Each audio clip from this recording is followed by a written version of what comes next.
Seaweed বা সামুদ্রিক শৈবাল হচ্ছে একটি সুপারফুড, কারণ এই সিউইডটাকে আমরা মধ্যে মানে ভিটামিন, মিনারেলস, অ্যান্টিঅক্সিডেন্টস সহ অন্যান্য অনেক গুণাবলী উপাদান পাওয়া যায়, যেগুলো মানুষের শারীরিকের জন্য অত্যন্ত কার্যকরী। আপনারা জানেন চীন, জাপান, কোরিয়া তারা প্রতিনিয়ত সিউইড খেয়ে থাকে, যেহেতু এখানে অন্য বিভিন্ন ধরনের মাইক্রোনিউট্রিয়েন্টসগুলো পাওয়া যায়, অ্যান্টিঅক্সিডেন্ট পাওয়া যায়। তার নিয়মিত খাওয়ার ফলে শরীরে বার্ধক্যটা অনেক দেরিতে আসে তাদের, এবং তাদের শারীরিক সক্ষমতা অনেক বেশি। তো বাংলাদেশের সিউইড নিয়ে কাজ শুরু হয়েছে 2016 সাল থেকে। বাংলাদেশ কৃষি গবেষণা কাউন্সিল এবং বাংলাদেশ কৃষি গবেষণা ইনস্টিটিউট এই সিউইড নিয়ে কাজ করছে। তো বাংলাদেশে প্রায় জানা যায় প্রায় 200 প্রজাতির সিউইড আছে, যদি এই পর্যন্ত 12টি সিউইডের শনাক্ত করা হয়েছে। এবং বাংলাদেশ কৃষি গবেষণা ইনস্টিটিউট জাতীয় বীজ বোর্ডের মাধ্যমে 2টি জাত রিলিজ করতে পেরেছে। একটা হচ্ছে যে উলভা ল্যাকটুকা এবং আরেকটা হচ্ছে গ্রাসিলাস টেনিস্টিভিটাটা। তো এই দুইটা হচ্ছে আমরা বাংলাদেশের কৃষি গবেষণা কাউন্সিল এবং বাংলাদেশ কৃষি গবেষণা ইনস্টিটিউটে একটা প্রকল্প পরিচালিত হচ্ছে।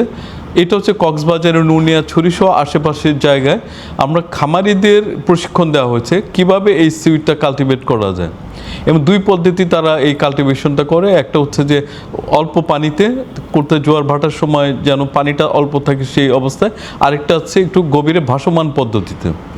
তো ওখানে প্রায় 500 খামারিকে প্রশিক্ষণ প্রদান করা হয়েছে, এবং প্রায় সব মিলে ওই এলাকায় এখন পর্যন্ত প্রায় 3000 মতো খামারি এই সিউইড চাষ করছে।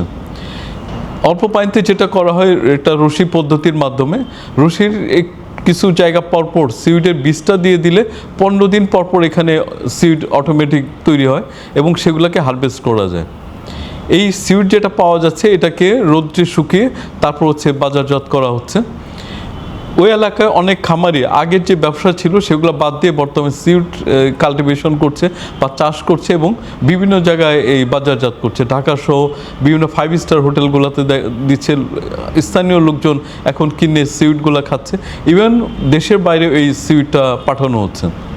তো এই সিউইডের যেহেতু পুষ্টিগুণ অনেক বেশি, আমাদের আরও এই সিউইড খাওয়ার জন্য সাধারণ মানুষের মাঝে একটা অ্যাওয়ারনেস তৈরি করতে হবে, যাতে এই সিউইডটা বেশি পরিমাণ খায়। বিভিন্ন জায়গায় এটাকে কাজে লাগানো যায়, বিশেষ করে আমরা ওষুধ শিল্পে এটা খুব কাজে লাগে, তার কসমেটিক্সে লাগে, আগার তৈরি করা যায়, ক্যারাটিনান তৈরি করা যায়। শুধু এগুলো আমাদের যত বেকারি আইটেম আছে, ফাস্টফুড আছে, সেগুলোতে কিন্তু এই সিউইডের ব্যবহার রয়েছে।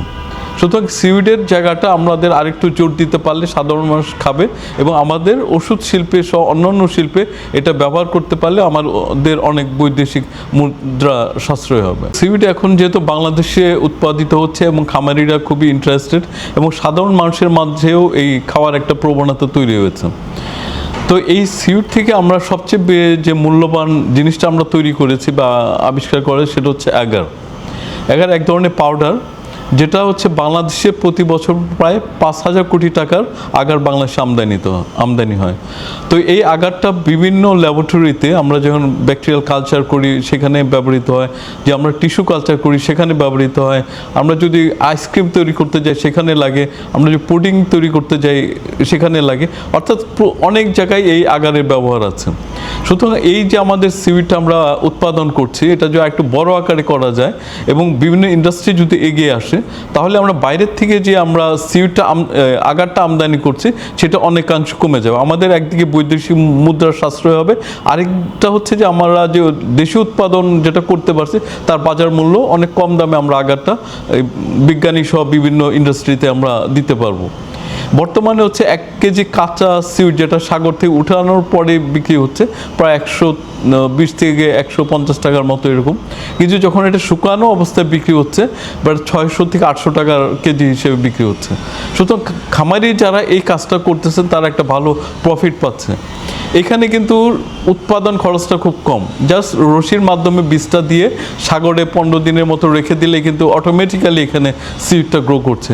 এখানে কিন্তু এক্সট্রা আমার সার সার অন্যান্য ইয়ের ক্রপস বা সবজির মতো সার, তারপর হচ্ছে পেস্টিসাইড, ইনসেক্টিসাইড কোনো কিছুই প্রয়োজন হচ্ছে না। শুধু তার উৎপাদন খরচটা কম, শুধু খামারি এখানে অনেক বেশি লাভবান হচ্ছে, তার পারিবারিক স্বাচ্ছন্দ্য আসতেছে, এই যেটা বিক্রি করে সে আর্থিক বেনিফিট পাচ্ছে, সেটা দেশে ছেলে মেয়েদের লেখাপড়া সহ সাংসারিক কাজে ব্যয় করতে পারছে। সুতরাং আমাদের এই সিউডের একটা অত্যন্ত উজ্জ্বল ভবিষ্যৎ রয়েছে যদি এটা আমরা প্রপারলি কাজে লাগাতে পারি।